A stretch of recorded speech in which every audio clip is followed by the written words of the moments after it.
Are you someone that suddenly found yourself in possession of an electric train, either by inheritance, a surprise gift, or just because you were digging through some supplies and storage?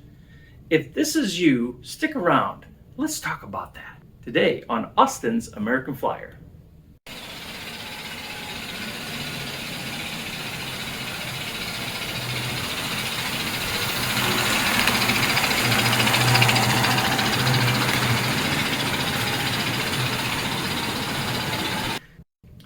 So, if you've suddenly found yourself in possession of an electric train, there's a few things you might consider doing. A little bit of research using a chart like this one will help you get a grasp of what is it that you're dealing with. What kind of gauge or scale is it that you have in your possession? Is there more than one gauge or one scale? And what kind of pieces and parts do you have? If you're looking to see if you have some sort of a basic train set, you're going to want to find something like a transformer, okay, something that plugs into the wall and then plugs into the track and gives speed to the train. You're going to want to find out, do you have any track? And then do you have an engine that actually can drive on the rails? So if you have those couple basic components, you might indeed have an incomplete train set. It's also interesting to dig into whatever it is you have to see, do all the things that you have actually go together? Sometimes they do, sometimes they don't. If you're trying to understand what kind of value the sets or cars or items or track or whatever it is, train memorabilia that you have might be worth, I might suggest a couple things. A very common source of research is to go to eBay, and you can take what little information you have, type it in, and probably find something similar that may be listed for sale to give you some sort of an idea. What is it worth, at least according to the person selling it? You also might go into the history of items sold on eBay to see what other items similar to the one you have gone for. Again, as a way to ascertain what value someone might put on the things that you've found. There are also some other resources available through magazines and booklets like Greenberg's and others that can potentially have definitions of pricing, of value, and oftentimes those kinds of books take the rarity of the item along with its shape. In other words, is it all beat up or is it in really good shape? Does it have all the parts with it? Is it missing things? Does it come in the original box? So on and so forth. There are lots of different ways that things are graded. So that may or may not be helpful, and it could be a rabbit's hole that you find yourself in the bottom of and not really sure at the end of the day what you have. But it also might be helpful in getting you some answers. Okay, so if you've gleaned some details about what you have, the next question is, do you want to keep what you have? Is it a part of someone in your family's history that it would have some sentimental value? Is it something that someone else in your family enjoyed once upon a time and maybe they wanted to share that with you? If that's the case, I hope you keep what you have. I hope you explore what you have, and I hope you find a way to get it operational, because there's something really neat about that kind of a inheritance, if you will. However, if you found something, gotten something train related, and it's really not your thing, as I mentioned before, please don't throw it away. There's a couple options available. We also talked about, donating it to Goodwill or some other charity that can use it to raise funds. You also might explore selling it yourself. And kind of along those lines, let's take a little detour what Robin and Brian did with a box of train stuff that they happened to stumble across. Before us is a group of train items that Robin and Brian stumbled across while they were cleaning out an abandoned home. And I thought I might use this as an example to kind of give you, as a viewer, someone possibly new to a train collection, what kind of things can happen. First of all, you want to look for obvious names, because the names can help you then track down what it is you have. And let's start back here. So we have a box here. Inside it has this plastic water tower. And at the bottom, it says Lewis Marks. And if you happen to do any research about trains, you'll find that the Marks name will come up. So that's something that would give you some helps, and probably most often you'll find marks is connected to O gauge. Beside it here, we have some boxes that say Lionel.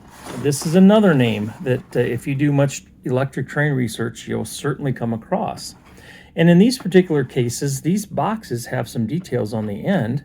This one says number 960 barnyard set for use with Super O and O27 gauge. Now, as I just mentioned that Marx is commonly connected with O gauge, here again, we have evidence of the O scale being in operation, or at least these are parts or components that would go with an O gauge set. And it looks like we have two different items here in boxes. Below is an automatic block signal, and it's also O gauge. And then back here we have yet one more detail. This is a lamp, and at the bottom it says Marx. So it looks to be like we have maybe some O scale items here, and maybe we have O gauge trains.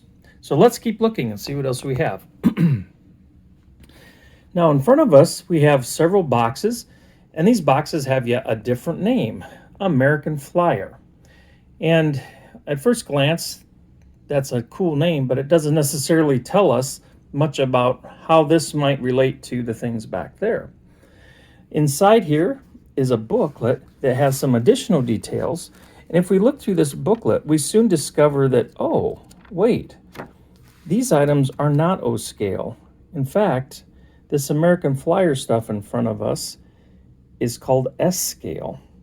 And that can be kind of confusing, particularly because before World War II, this company, American Flyer, actually made O scale. So that just leads to more confusion. So it can be a little cumbersome to figure out sometimes. But take it from me, we have three different common names here. They're all well-known train manufacturers, but we happen to have mostly S scale in front of us. Most of these cars here came with boxes, which is great. And again, you can see on the ends of boxes, they have some names and some numbers. And that's always helpful figuring out what you have. And yet there's also some evidence that there's some things here that are different. Primarily, if you look here, you see this kind of a coupler. And if you look here, you see this kind of a coupler. So do these go together? Well, maybe, maybe not. On this car, if we look at this end, we can see this kind of coupler, which is called a knuckle coupler. And on this end, we can see this kind of coupler, which is called a link coupler. So likely, all of these things did go together at one point. So these are the kinds of things that are helpful to figure out if you're trying to do some research on in terms of what it is you have, does it go together? And then ultimately, if you're interested, is it worth anything? And I would say that all train items are worth something. In this particular case, basically everything here are what are considered very common. In other words, there's lots of these around. There's nothing highly sought after, nothing really unique about anything that's here. But having said that, aside from being dirty and needing some cleaning and probably a lot of service for this engine, this is all in decent shape. So while it's probably not worth a lot in terms of dollars and cents, it's a nice set of trains. And chances are, after some work, it'll run really good for many, many years to come. It would make a great train around the Christmas tree or around a table that someone has.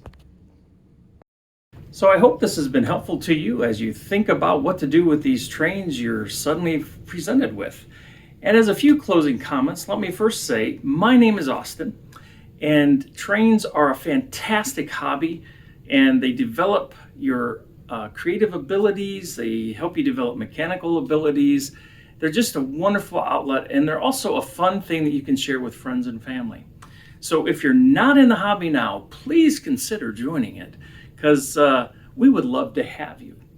And I might also say that if you happen to stumble across some American Flyer trains that aren't working, let me know. I tend to fix things for people, and I'd be happy to help you fix the things you have. Or if you're just not sure how to hook your trains up, especially American Flyer, drop me a note. I'd be happy to help you out. I'll have some contact information at the end of this video for those of you that are interested in reaching out to me. I hope this has been helpful. So thanks a lot for tuning in today from Austin's American Flyer. We hope that you join the hobby. Take care of yourself. Enjoy and God bless.